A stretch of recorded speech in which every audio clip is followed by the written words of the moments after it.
Facebook পেজের rich বাড়ানোর উপায় নিয়ে আজকে আলোচনা করব। পাশাপাশি ছোট ছোট বাচ্চারা কিভাবে বিভিন্ন প্রজেক্ট তৈরি করে, পোস্টার তৈরি করে প্রেজেন্টেশন দেয়, সেটা নিয়ে আজকে আপনাদের সাথে আমার এই পুরো ভিডিওটা। বিসমিল্লাহির রহমানির রহিম। আসসালামু আলাইকুম এভরিওয়ান, কেমন আছেন সবাই? যদি ভালো লাগে অবশ্যই আমার পুরো ভিডিওটা দেখবেন।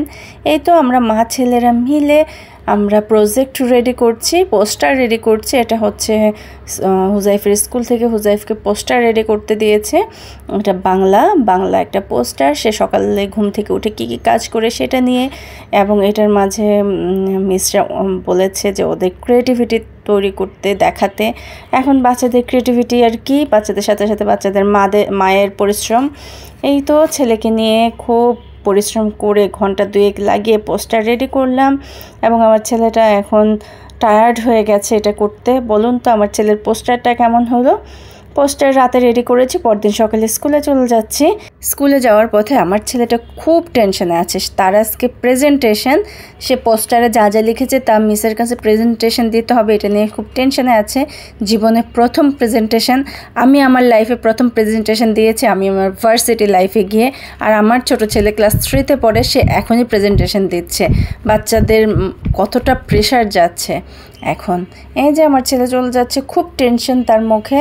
তাকে বেস্ট অফ লাক বললাম যে খুব ভালো হবে, টেনশন করো না। ও চলে যাচ্ছে।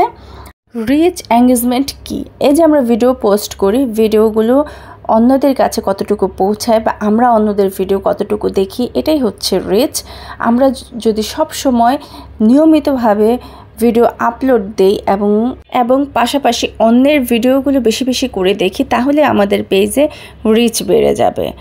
প্রতিদিন যদি সময় মতো আমরা আমাদের পোস্টগুলো, যেমন পোস্ট বা রিলগুলো ঠিক মতো পোস্ট করি, তারপর সেগুলোর মাঝে যে কমেন্টগুলো আসে সেগুলোর রিপ্লাই ঠিক মতো দেই, তাহলে কিন্তু আমাদের রিচটা বেড়ে যাবে।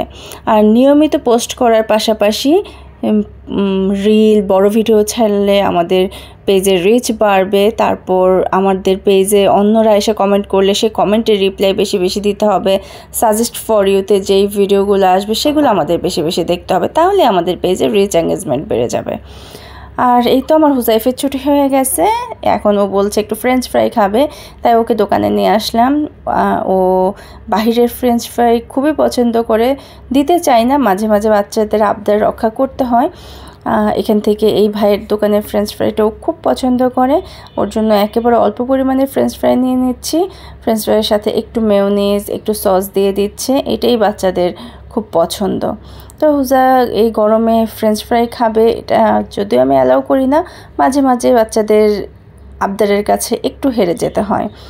সে তো ফ্রেঞ্চ ফ্রাই পেয়ে মহা খুশি, রাজ্যের খুশি, খুব মজা, তার এটা খুব পছন্দ।